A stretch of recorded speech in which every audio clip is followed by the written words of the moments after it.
भैया जब परीक्षित जी महाराज को सुखदेव जी कथा सुनाने वाले ही थे, शुरू कर ही रहे थे, उसी समय वहां देवता लोग आए।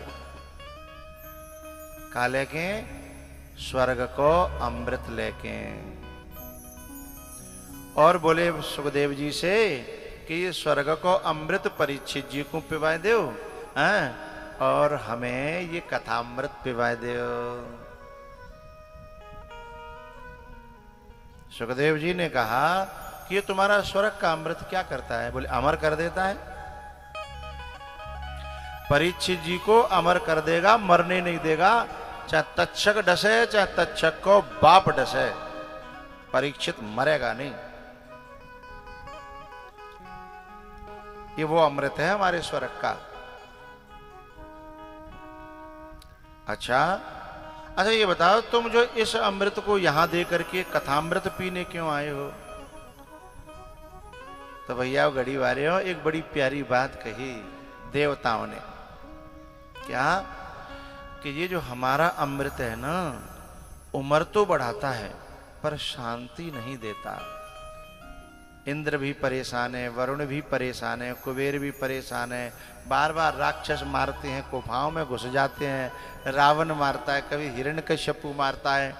तो जिंदगी लंबी हो लेकिन डर के मारे, डर डर के जीना पड़ रहा हो, विकारों से बार बार लज्जित होना पड़ रहा हो, मरना पड़ रहा हो, ऐसी लंबी जिंदगी अच्छी या सुकून की 2 घड़ी की जिंदगी अच्छी, शांति की जिंदगी अच्छी? बताओ जरा। परेशानियों से भरी भरी, विकारों से भरी भरी लंबी जिंदगी अच्छी है क्या? लेकिन सुकून से, शांति से, आनंद से, भक्ति से भरी हुई 2 घड़ी की जिंदगी बहुत अच्छी है। तो ये कथा है ना, ये विकारों से मुक्त करती है, शांति को, आनंद को, ज्ञान को, वैराग्य को जीवन में बढ़ाती है। और उस जीवन को जीने के बाद इस लोक में भी सुख मिलता है, और बोलो बोलो, उस लोक में भी सुख मिलता है। तो देवता क्या कह रहे हैं? स्वर्ग के अमृत है पी के, न तो हमें मृत्यु लोक में शांति और न हमें स्वर्ग लोक में शांति। हम तो यहां भी परेशान है और वहां भी परेशान है। ऐसी लंबी जिंदगी का लेके क्या करेंगे? देवता कह रहे हैं। तो सुखदेव जी ने कहा कि जब ये जिंदगी तुम्हें पसंद नहीं है तो जब परीक्षित के ऊपर काय घोड़े ले आए हो, जा अमृत है, जो चीज तुम्हें सुकून नहीं दे पाई वो परीक्षित को क्यों देने आए हो? ये अमृत जो है दीर्घ जीवी तो करता है भैया। एक होता है जीवित प्राणी, लेकिन आप समझ रहे होगे दूसरा कहेंगे कि मुर्दा ना। एक होता है जीवित प्राणी और दूसरा होता है जीवंत प्राणी। जीवंत, जीवित तो हम सभी हैं ही, लेकिन जीवंत तो कोई कोई होता है। जीवंत वो है जिसके हृदय में भक्ति नृत्य करती है, जिसके हृदय में वैराग्य नाचता है, जिसके हृदय में ज्ञान प्रकट हो जाता है। वो जीवित तो होता ही है, लेकिन वो जीवंत हो जाता है। फिर हों तरन तारन नर तेऊ, वे खुद भी तर जाते हैं और दूसरों को भी तार देते हैं। वे जीवंत हैं। और जीवित तो अभी हम जहाँ आए तो वहाँ जहाँ हम रुके थे तो हवा चल रही थी ठंडी ठंडी, ऊपर छत पे चढ़ गए। छत पे जब चारों तरफ देखने लगे तो कहीं बकरी चल रही हैं, कहीं गाय चल रही हैं, कहीं भैंस चल रही हैं। तो जीवित तो वो भी है, मरी तो नहीं है ना, लेकिन वो जीवंत नहीं है। लेकिन आप सोच रहे हो केवल वे चल रही हैं, ना ना, हम लोग यदि जीवित नहीं है तो चर ही रहे हैं। यदि हम जीवंत नहीं है, जीवन में ज्ञान ना आया, वैराग ना आया, भक्ति न आई, तो अंतर इतना है बिन की 4 पांव है। आगे बोलो। हमारे दो पाँव में चर बेऊ रहे हैं और चरे हम रहे हैं। अंतर इतना बिन के सींग है हमारे सींग नाए हैं, बिन के पूछे हमारे पूछना है। पर एक बात बता में, सही बात तो ये है कि हमारी पूंछ और हमारे सींग दिखत ना पर लंबे बिनते हुए ज्यादा है। हमारी पूंछ और हमारे सींग दिखे भले ही ना पर लंबे उनसे भी ज्यादा हैं। हमें यदि कोई नेक बेइज्जती कर दे तो जिंदगी भर वही ते लड़ाई में निकारे बिकने तैयार रह जाता है कि बिके को 2-4 रुपया बिक जागो, पर जाकी ऐसी नाक में दम करूंगा को भूल जागा। यही तो पूछे भाई, पशुता पूछ से ही तो है? और सींग क्या है? किसी दूसरे के हृदय में पीड़ा पहुंचाने का जो अंग है, तो जो काम वो सींग से करता है वो हमारी लपलपाती जीव कर देती है। ऐसा घाव करती है, ऐसा घाव करती है कि बेचारो कितनी मल्लम पट्टी कर ले, रात में आंख खुल जाए तो बड़बड़ा जाता है कि मुझसे फलाने ने ये कहा है, अब मैं उसको छोड़ूंगा नहीं। तो सींग भी तो मारे हो तो मैंने, लेकिन सींग दिख नहीं रहे हो तो भाई दूसरे को चोट पहुंचाने का ही काम तो करता है सींग। हाँ या ना तो मूड तो हला करो भाई, ऐसे हम ना खेल रहे तो माटी के जो धोंधा बैठ गए तो हमारा मन नहीं लगेगा है। मूड हला करो, उन्हें घासो करो, पता चले कि बात समझ में आ रही है। देखो, दो चीजें केवल मनुष्य को मिली हैं, एक तो हंसना और एक ज्ञान के लिए मूड हिलाना। ज्ञान के लिए अब गाय भैंसों को तुम कितना भी ज्ञान दो, मूड हिलाएंगे? नहीं हिलाएंगे। अच्छा, कितना बढ़िया चुटकुला सुनाओ, हंसेंगे? नहीं हंसेंगे। हंसने की और मूड हिलाने की सुविधा केवल मनुष्य शरीर में। और बहुआ तुम प्रयोग न करें, हम प्रयोग न करें तो फिर हमको आ जाएंगे, समझ लो है? तो सिर हिलाया करो। शंकर भगवान ने भी कहा था कि यदि तुम हुंकरा देती रही पार्वती तो हम कथा सुनाते रहेंगे। हैं? पार्वती की जगह तोता ने हुंकरा दे हो, लेकिन कथा तेज चलती रही।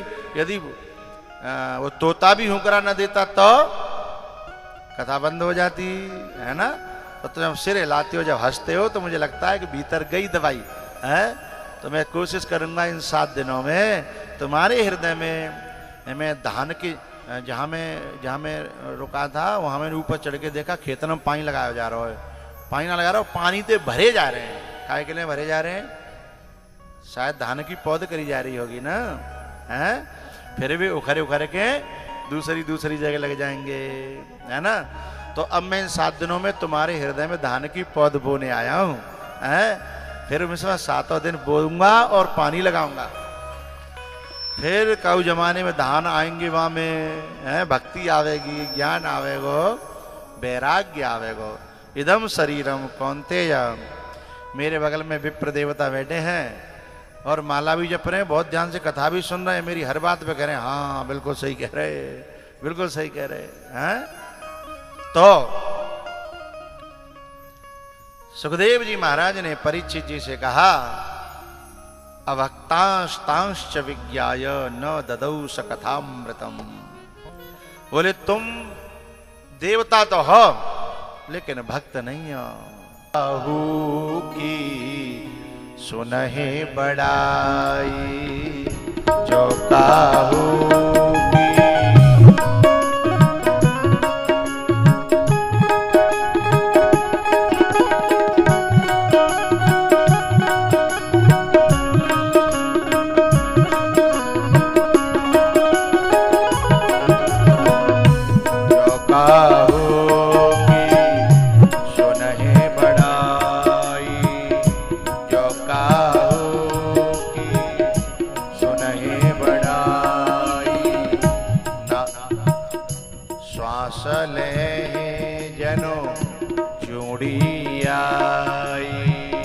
श्वास ले जनो जोड़ी आई।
निवास नीच कर तोते देखे न सकहे पराई विभूति देख न सके पराई विभूति।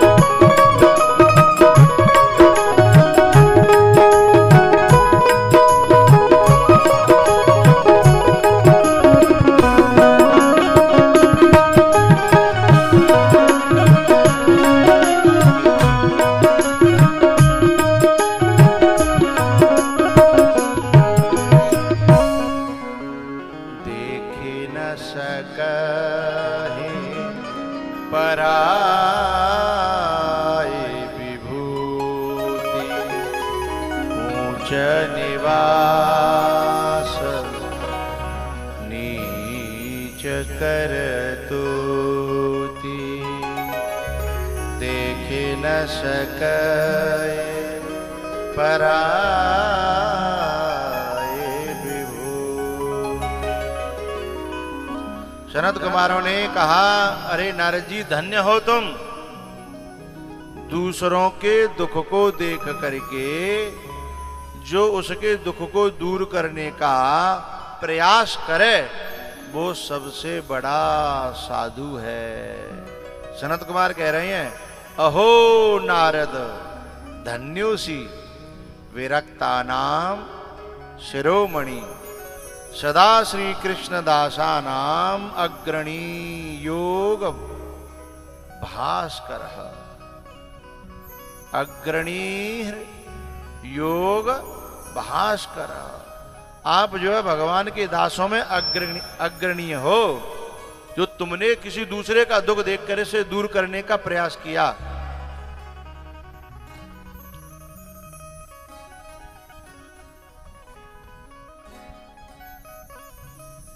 कथा का जो क्रम रहेगा रोजाना 12 से 4 बजे तक, उसमें बीच में लंच हुआ करेगा पानी के लिए।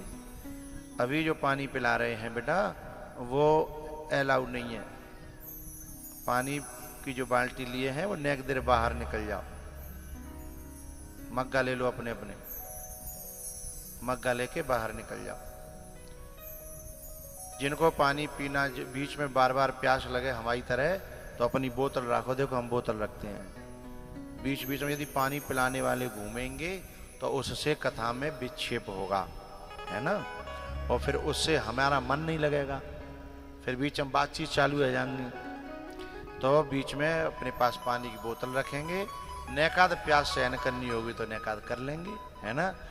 ये माताएं तो बेचारी जो है करवा चौथ के दिन पूरे दिन प्यासी रहती हैं, तुम पर ने कथा में नहीं रह जाओ, है नेका तो करवा चौथ करो भगवान के लिए, हैं। कै बजे पीती है मैया? रात के 8 बजे। अच्छा बाद ना चंद्रमा भी दुश्मनी निभाता है, निकरेगो नहीं टेम दे, और ना चाहे टेम दे निकरेगो, पर बाद ना बहू के भाव बढ़ जाते हैं। क्यों पंडित जी? बाद ना ऐसे भाव बढ़ते हैं बाकी, हैं। टाइम होगा 8 बजे को, 8:15 बज गए, 8:30 बज गए, पौने, फिर आखिर कबो को तो परेशान है, कहीं बाहर में जाती हूँ हम तो पी रहे हैं, ले हैं 8:45 बज गए। बताओ दुश्मनी निकालता है ये। पूरे दिन प्यासी मरती हैं, तब जाकर के पति देव खुश है जाए, तो है जाए तो है, तो ऐसे पति देवता होते हैं तो खुश नहीं हो।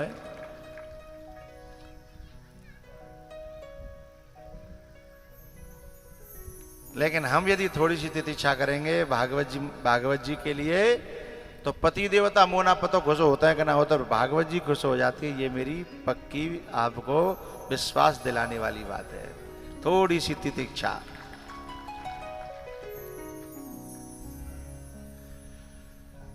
तो जो है नारद जी ने बताया कि ऐसे मैं परेशान होके आया हूं और मैं उनका दुख दूर करना चाहता हूं। और एक काम हो सकता है, उनको भागवत की कथा सुनाई जाए, तो उनका दुख दूर हो जाएगा। तो बोले भागवत की कथा का आयोजन कहां रखा जाए? हरिद्वार में। हैं? बोले हरिद्वार में गंगा के किनारे बैठ करके भागवत की कथा। नारद जी ने कहा सुनाएगा कौन? सनत कुमार बोले हम ही सुना देंगे, हम पे यही काम है, या तो हमें कोई सुना दे या हम पे दे कोई सुन ले। हैं? तो बोले ठीक है, हम जो है कथा का आयोजन गंगा किनारे रखते हैं।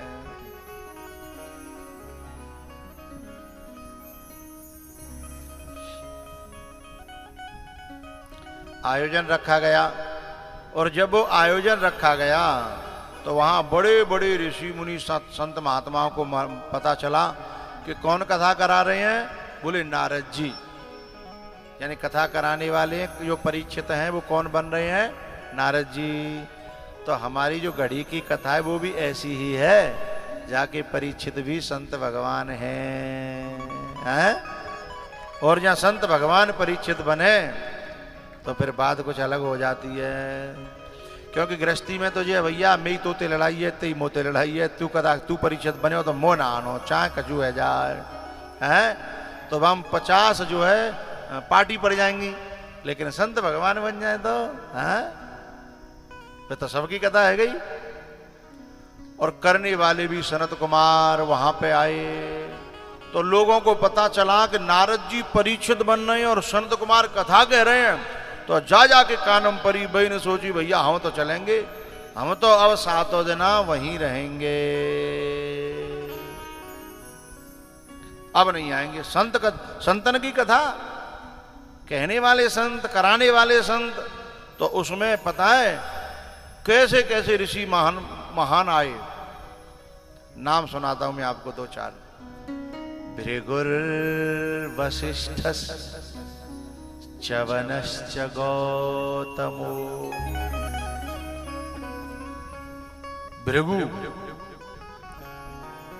भृगु का नाम सुना होगा, लेकिन मैं उनका एक बड़प्पन बताऊं।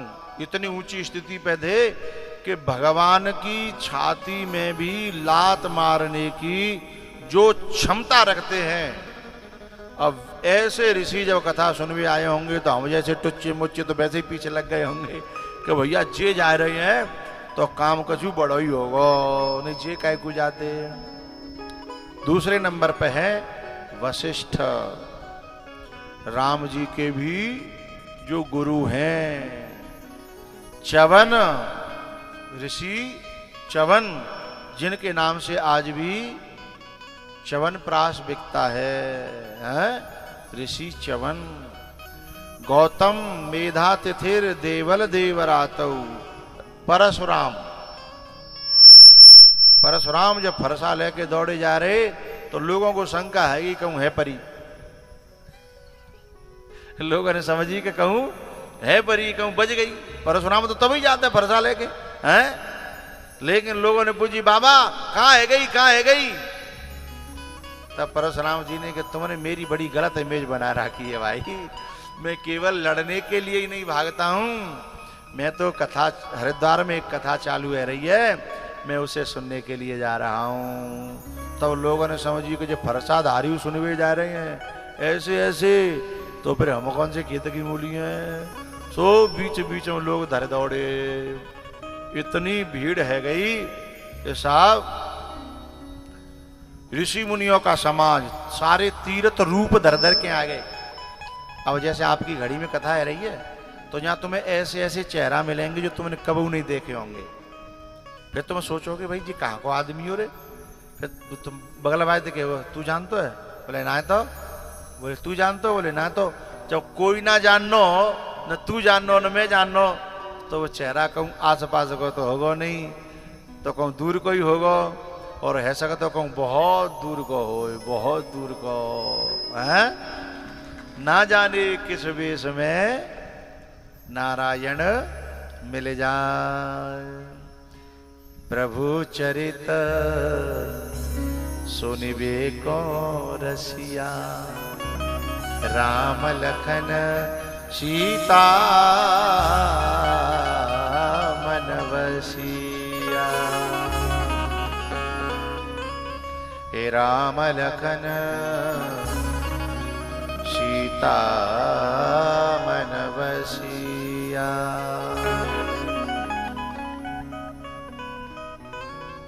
भैया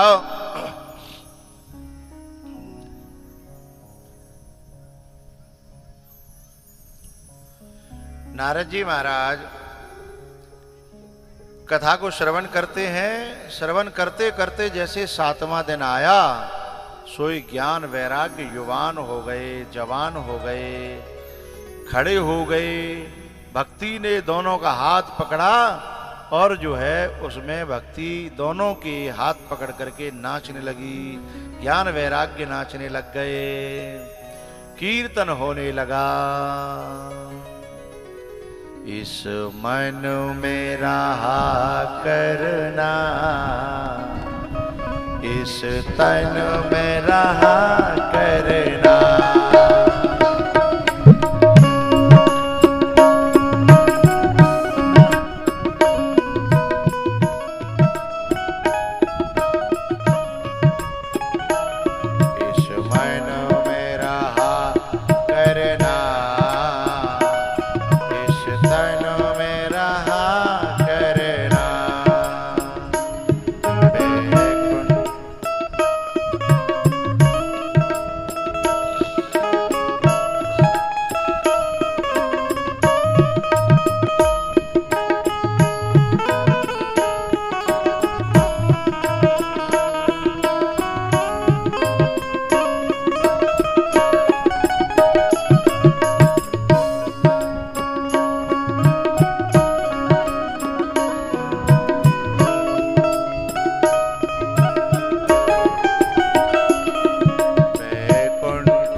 करके हम पपीहा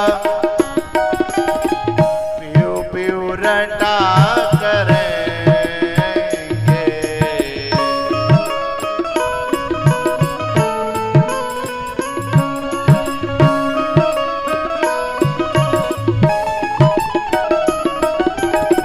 बन करके हम पपीहा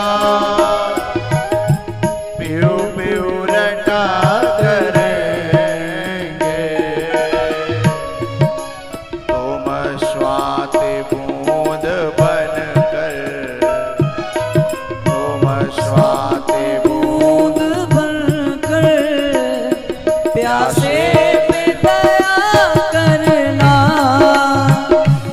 इस तन में रमा करना, इन मन में रहा करना। हरि बोल।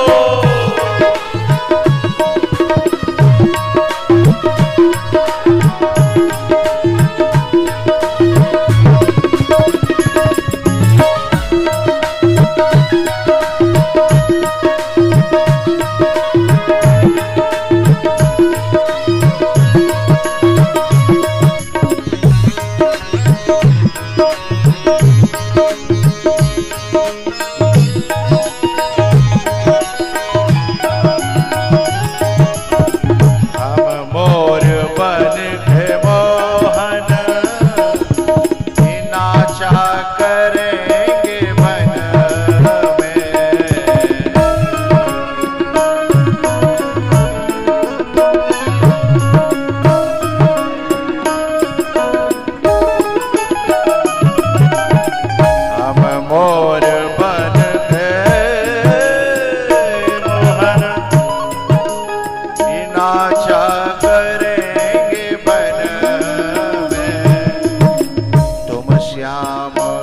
घटा बन कर, तुम श्याम घटा बनकर उस प्यास प्यास उस वन में उड़ा करना।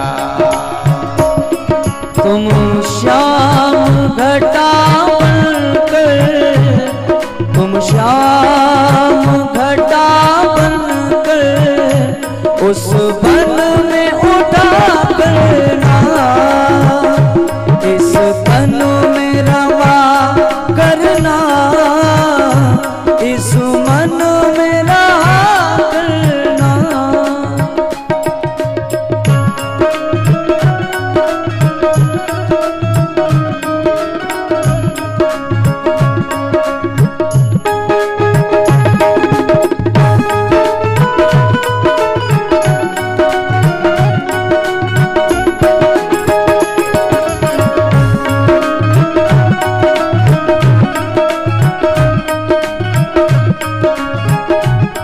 बात बताएं, तुम्हारी घड़ी में हमें आज पहला दिन है, अच्छा लग रहा है, पर एक ही बात न बुरी लग रही है कि जो मोते इतनी दूर दूर बैठे हैं, जबकि मैं तो कितनी दूर से आया हूँ तुम्हारे पास में, और तुम मोते इतनी दूर दूर बैठे हैं, जबकि मैं तो नहा के आया हूँ, मुँह धो के आया हूँ, तब तुम मोते इतनी दूर बैठे हो हैं। पीछे वाले ने कह रहा हूँ आगे आ जाओ, देखो कितनी जगह खाली पड़ी है।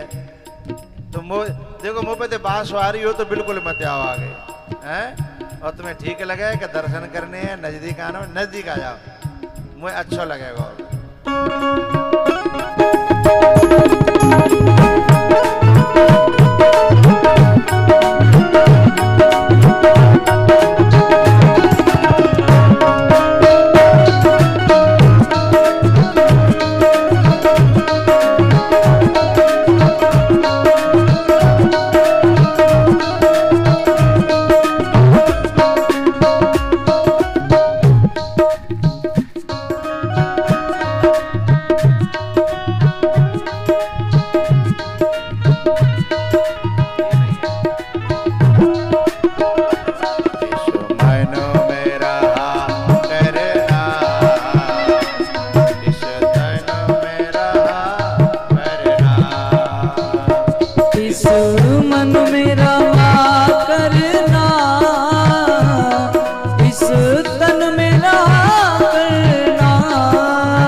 आगे क्यों बुलाए पता है? कछु तो मेरा लगा हुआ तुम ताते बुलाए हो, अपन अपन है। कछु जाते बुलाए हो कि मेरा मन है रोने को ऊपर हाथ करके ताली बजवाएगा। रुको रुको, अरे रुको भैया, अभी नहीं मैं बजवाऊंगा। है तुम तो मोटरसाइकिल तो ज्यादा सेल्फ स्टार्ट हो है। ये मन है रो तो बेगरे बेगरे बैठे तो बेगरो बेगरो खेत उपजरो हो तो अच्छो ना लगती, घनो सा हो ना है, चाहे न कही हो पर घना हो है।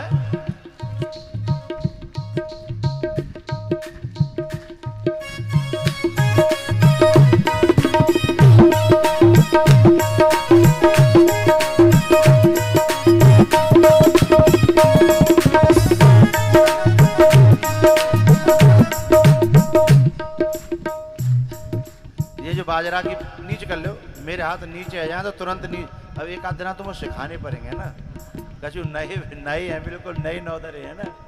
मेरे हाथ नीचे हो तो सबके नीचे आ जाए, और मेरे ऊपर हो तो सबके ऊपर आ जाए। पर एक बात मुझे बुरी लगती है, कहा देखो जब बाजरा की बाल एक जैसी लहरा में तो अच्छी लगते हैं, और एक जो टूटी पड़ी हो वो हल रही हो तो वो अच्छी ना लगती है। जो रहते जाए तो तोड़ के फेंक दे, भूजे खा लो है ना। वह बाजरा है आग में सेको, लेकिन जब भाव समझ गए मेरा, यानी हाथ का कोई यूं होता टूटे से, वो टूटी बाल है हैं। लहरा में तो पूरे बढ़िया तरह ऊपर। हरि बोल।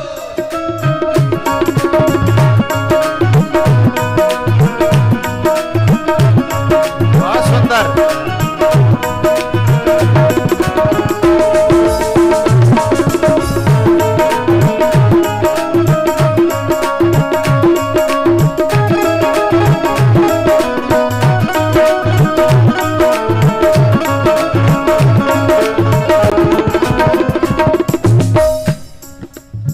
बात है, जहाँ के आदमी होशियार बहुत है, एक बेर में समझ है। इस मन मेरा करना, इस तन मेरा करना, इस मन मेरा करना, इस तन मेरा करना। वैकुंठ यही तो है, इसमें ही बसा करना। बेश पट रहा है, समझ में नहीं आ रहा। वैकुंठ यही तो है,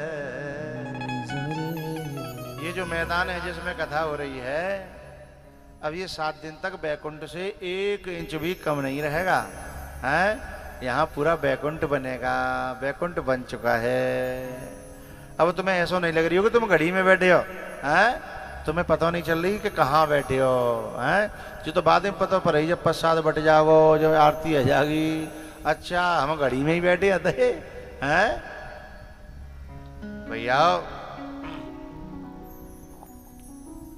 जब ज्ञान वैराग्य जागृत हो गए, ये ज्ञान वैराग्य कहाँ है, रहते हैं, इनका ठिकाना कहाँ है? बोले ये हम सबके हृदय में ही रहते हैं, ज्ञान वैराग्य और भक्ति। लेकिन इन्हें सत्संग न मिले, कथा न मिले, तो बेचारे ये अधमरे हो जाते हैं। क्यों पंडित जी? यदि सत्संग न मिले तो ये ज्ञान वैराग्य अधमरे हो जाते हैं, भक्ति भी बेचारी अधमरी हो जाती है। लेकिन यदि इन्हें सत्संग मिले तो रोज खुराक खा खा के, खुराक खा खा के, हैं, ये दवाई ले लेके इतने पुष्ट हो जाते हैं, इतने पुष्ट हो जाते हैं। और सही बताऊं, ज्ञान वैराग्य और भक्ति जब कमजोर हो जाते हैं, वह व्यक्ति ही बुरे कर्मों में फंस जाता है।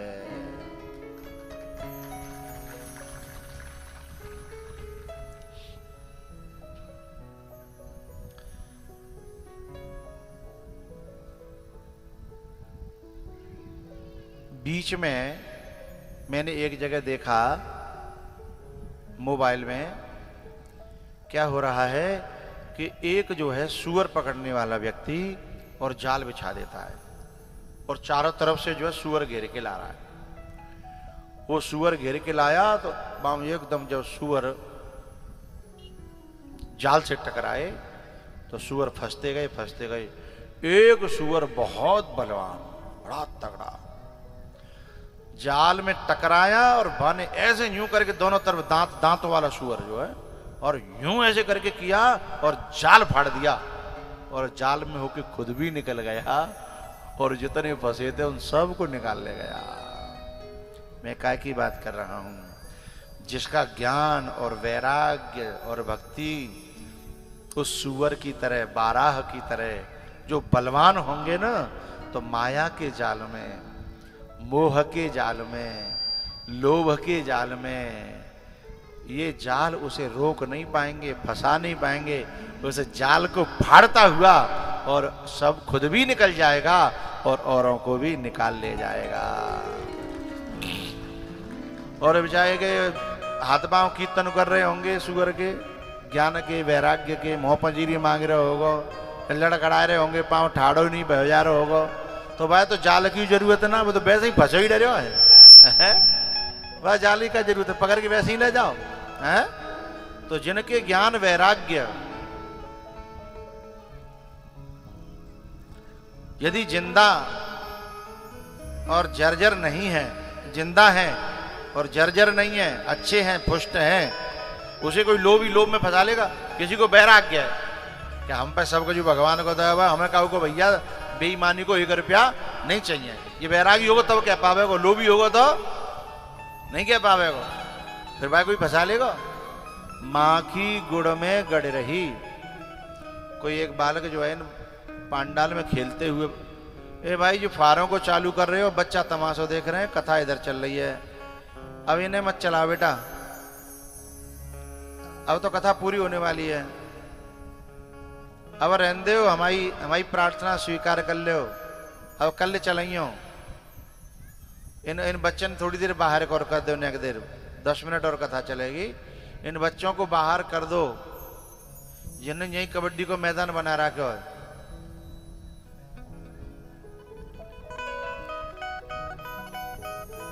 कोई जाकर के मेरी प्रार्थना फारे वालों से और कर दो कि जी कल चला दें। अब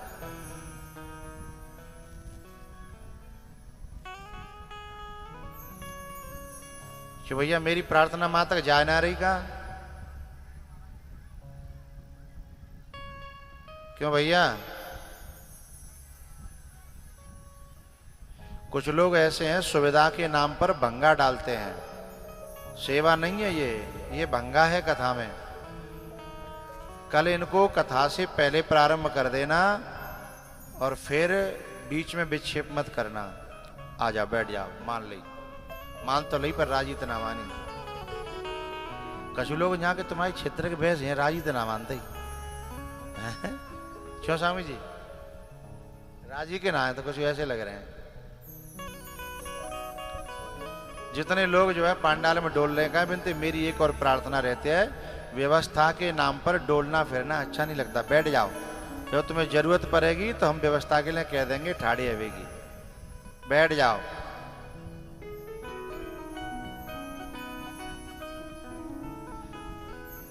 बोलो बाल कृष्ण भगवान की। तो सनत कुमारों ने जब ये कथा सुना करके ज्ञान वैराग्य को जागृत कर दिया, तो अब जो है नारद जी बड़े चक्कर में पड़ गए कि महाराज जी जो है ज्ञान वैराग्य कैसे जागृत है गए। ये कथा में तो बड़ी दम है। अरे जो वेद नहीं कर पाए, गीता नहीं कर पाई, भागवत नहीं कर पाई। देखो भैया आज पहलो दिन है ना, कुछ ऐसी व्यवस्था कल बना लेना कि इसके बीच में अंदर कोई आए नहीं। देखो ये बाबा आने वाले हैं, इनको रोकना है। ये पैसा चढ़ाना चाहते हैं तो इन जगहों पर कार्यकर्ता बैठ जाएं कल। अभी यहीं ले लो, वहीं ले लो, अब पीछे लौटा दो जना।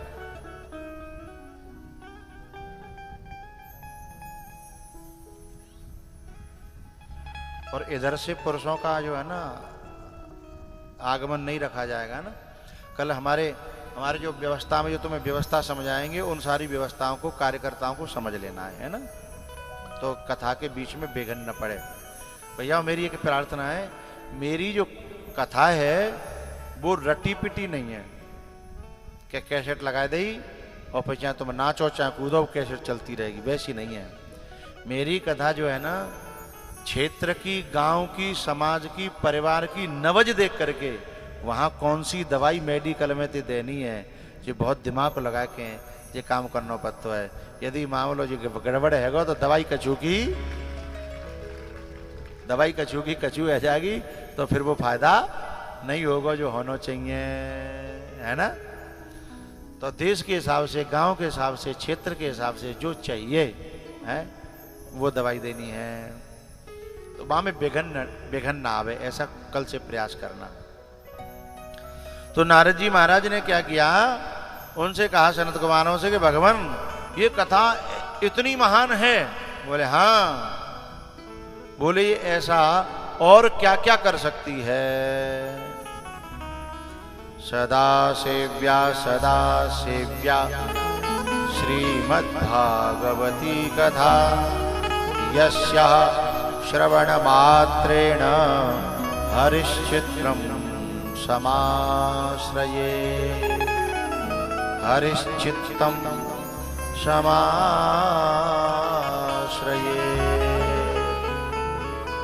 ये भागवत की कथा सदा सेव्या और यस्या श्रवण मात्रेण, इसके श्रवण करने से। हमारे यहाँ मेरे बगल में विप्र देवता बैठे हैं, ये जानते हैं जब कोई अनुष्ठान करना होता है तो लगातार एक आसन पर बैठ करके जप करना पड़ता है घंटों, तब जाके थोड़ी सी दक्षिणा मिल पाती है। उसमें भूखे मरना पड़ता है, प्यासे मरना पड़ता है, यज्ञ कराएं तो स्वास्वा करना पड़ता है ना, तब जाकर के कुछ थोड़ा बहुत पुण्य इकट्ठा होता है। लेकिन कथा ऐसी है जावे न भूखे मननो पड़े न प्यासे मननो पड़े, बस आकर के न कछु करनो पड़े, बस आकर के बैठ जाओ।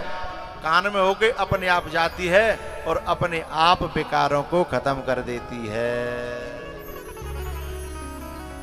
ऐसा सरल और श्रेष्ठ साधन तीनों लोकों में कोई है ही नहीं। अब जब कोई नहीं कर पावे तो है फिर क्या फायदा।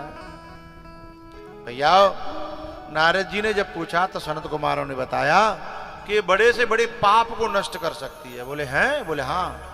बोले कोई एक आध उदाहरण बताओ जान कोई बड़े से बड़ा पाप नष्ट करे होए। उन्होंने बताया कि एक बहुत बड़ा पापी था जिसका नाम था धुंधकारी। बहुत बड़ा पापी था। एक बात बताऊं, जाते हमारी दुश्मनी है गई होए, बातें दुश्मनी निकारवे के लिए हम भाई सता में है तो अपराध ही है, लेकिन बहुत बड़ा अपराध नहीं है, क्योंकि वो भी दुश्मन है, हम भी दुश्मन है। वागे दुश्मन दुश्मन को सताएगा, माला थोड़ी डालेगा, पूजा थोड़ी करेगा, लेकिन हिंसा तो है ही। लेकिन जो हमते कछु ना कह रहो हम बाय सता में तो बड़ा अपराध है ना। अच्छा जो हमारे संग भलाई कर रहा है बाय सता में तो और बड़ो पाप भयो ना। हाँ तो करो करो भाई। और जाने हमें सर्वस्व दे दो होए, जिसको माँ कहते हैं, जिसको बाप कहते हैं, सर्वस्व तो दे रहे हैं, और बाकी आत्मा सतावे सो। बातें बड़ो पापी जा धरती पे कोई होगा? कोई नहीं है। ऐसे माता पिता की आत्मा दुखाने वाला था धुंधकारी। पीने लगा। जो पीते हैं ना वे अपने माँ बाप की आत्मा दुखाते हैं, चाहे मानो चाहे मत मानो। पीने वाले की माँ कभी पीने वाले से खुश रहती है क्या? पीने वाले से पीने वाले की बहन कभी खुश नहीं रहती। तो ऐसे आत्मा दुखाने वाले जो पुत्र के नाम पे राक्षस हैं, ऐसा ही राक्षस था धुंधकारी। लेकिन ऐसे धुंधकारी का भी कल्याण किया इस कथा ने। तब नारद जी को विश्वास हुआ कि कथा से महान स्वस्थ करने वाली, मुक्त करने वाली, भला करने वाली और कोई भी धारा इन तीनों लोकों में कोई है ही नहीं। ये धुंधकारी था ना, ये दो भाई थे आत्मदेव के। बड़ा धुंधकारी था और छोटे थे गौकर्ण। गाय जैसे कान थे, गाय के गर्भ से पैदा हुए थे, फल खिला दिया था सन्यासी का दिया हुआ, इसलिए गौकर्ण नाम पड़ा। लेकिन गौकर्ण एकदम साधु स्वभाव के थे। और धुंधकारी कैसे स्वभाव का था? बिना बात सबसे लड़ना, सबको गाली देना, सबसे बुरा भला बोलना, शराब पीना, और जो है देह बेचने वाली नारियों के पास में आना जाना, सारे कुकर्म जो है धुंधकारी में आ गए। अब पीने वाले के पास में तो कितनों भैया खेत होए, जमीन होए, मकान होए, धन होए, पैसा होए, एक दना सुपड़ा साफ होना। कोई भैया पीवा बैठे हो तो ना बुरा मत मानियो, कोई बैठे हो तो, और मानो तो भैया 7 दिन बाद मानियो मेरी बात बुरा, ठीक है? 7 दिन में कथा कह लंदियो। तो पीवे वारे को तो भैया चाहे कितनों खेतवारो होए, भागो तो सुपड़ा साफ होना है। चूंकि उसने आज तक किसी का कुछ, देखो पीवे वाले बैठे हो तो बिना की तरफ देखो मत, नहीं वो पता चल जाएगी जय पीवे वाला है। कुछ लोग जब पीने वाले की तरफ सब देखने लगता है, और सब देख लें तो बेचारा शर्म की बार बेस्ट चौकड़ जाता है।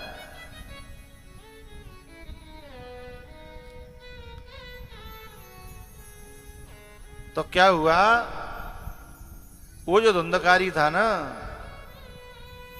बाने अपनो सब बर्बाद कर दो और धीमे से माँ जो होती है करुणावान होती है बहुत।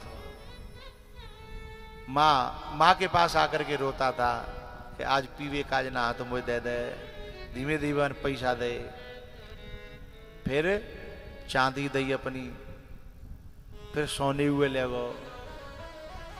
अब माँ पे कसूर है हो नहीं।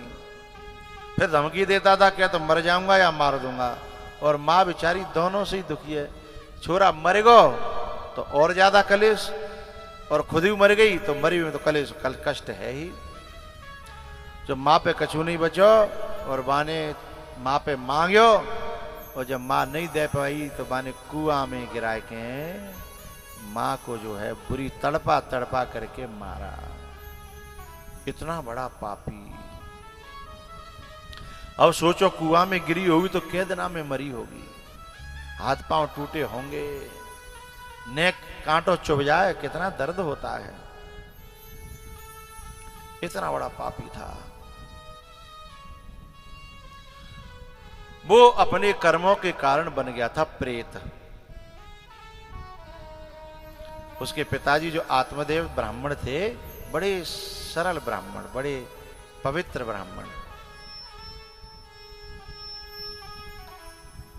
एक भी कोई खाने पीने का ऐब नहीं।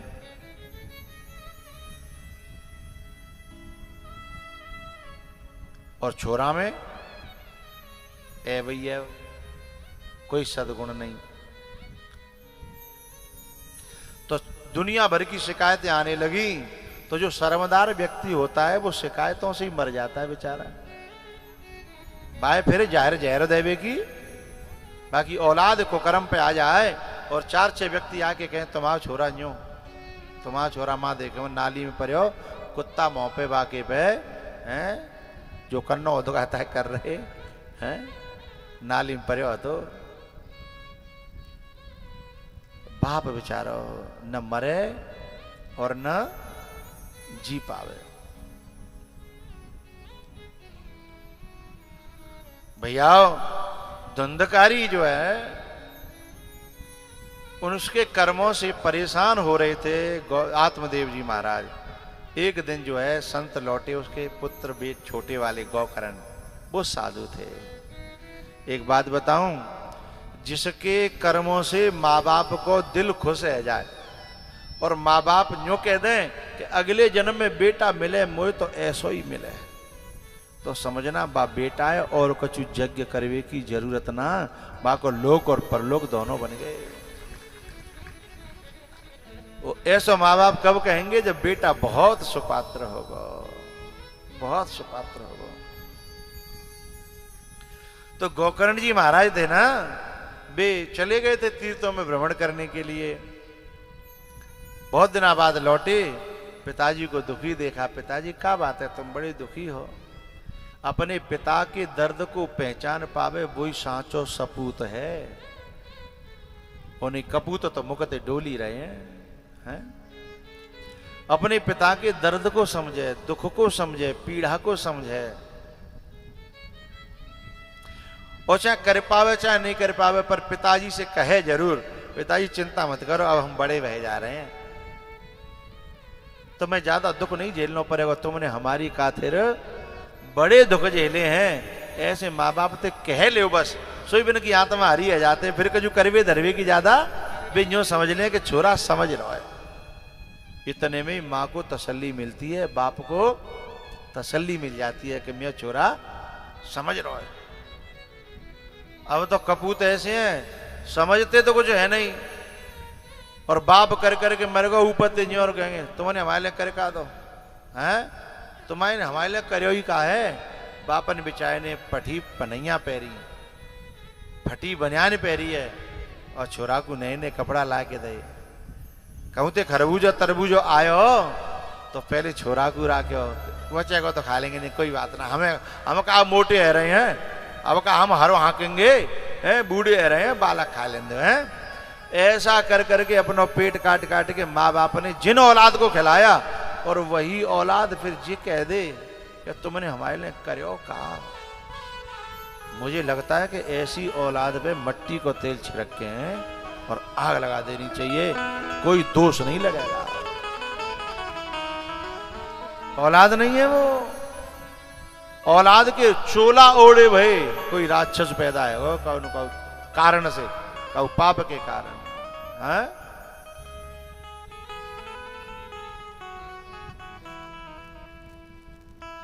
अरे तुम भलो नहीं कर पा रहे, तुम माँ बाप के दुख को दूर नहीं कर पा रहे, तो दुख देने का अधिकार कहां से आया तुम्हें, हैं?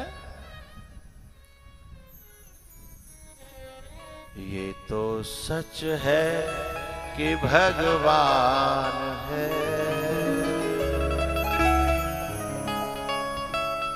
मगर फिर भी अनजान है,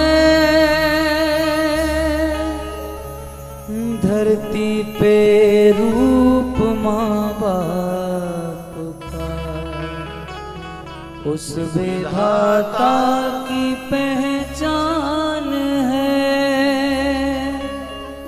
ये तो सच है कि भगवान है।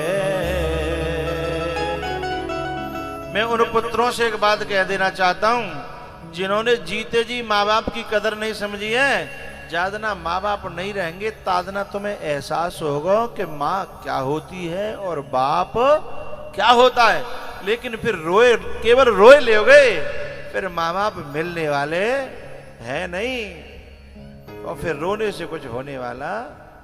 जिन्होंने जीते जी माँ बाप की कदर कर ली, वह धुंधकारी ने बाप को सताया, दुख के खून के आंसू रुलाया। हो जन्मदाता है जो